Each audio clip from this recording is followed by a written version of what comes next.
In this video, I want to demonstrate what it's like to take a quiz or an examination that involves multiple pages. This is an exam from a previous year, and I'm just going to show the opening screen here, the instructions. You need to make sure that you read through this carefully, but since this is a course that I'm familiar with the instructions. So I'm going to click the Attempt Quiz Now button. And this prompts me for a password. Oftentimes quizzes will be set up with passwords, and then the instructor will give out the password only in the location where the quiz is supposed to be taken, or the quiz may be an open quiz that doesn't require a password. In any event, you see the exam here. The first page has 10 questions on it, but there are 60 questions in the entire exam. So when a student wants to go to the next page after a page is completed, or even just to view things, there is a next page button that is possible to click and go to that page. Then the next set of 10 questions will be loaded in and will be available.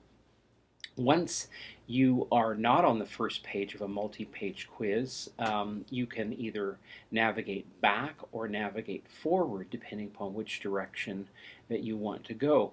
You can also browse the exam if the instructor allows you to do so by clicking on a particular quiz question. So for example, I'm going to jump from questions 11 through 20 to the page that displays question number 41 on that on the exam.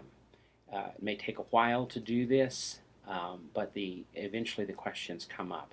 Now, it's important to note there are some practices to avoid when you're using a multi-page quiz. You're completing a multi-page quiz, and that would be the forward and back buttons on your browser.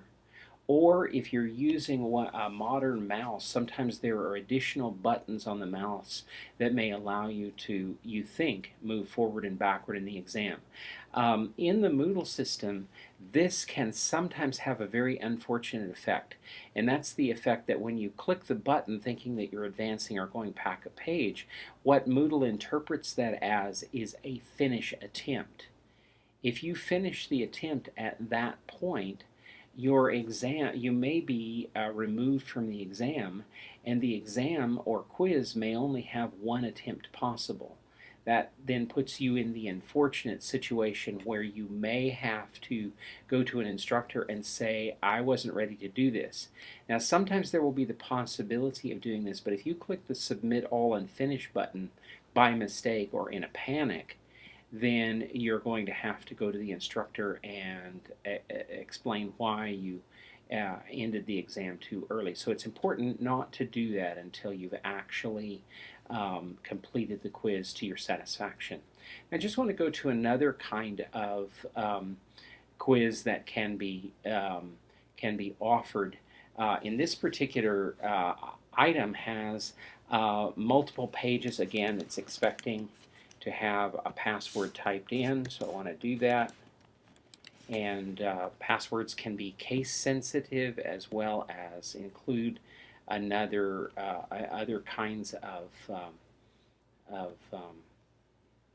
processes.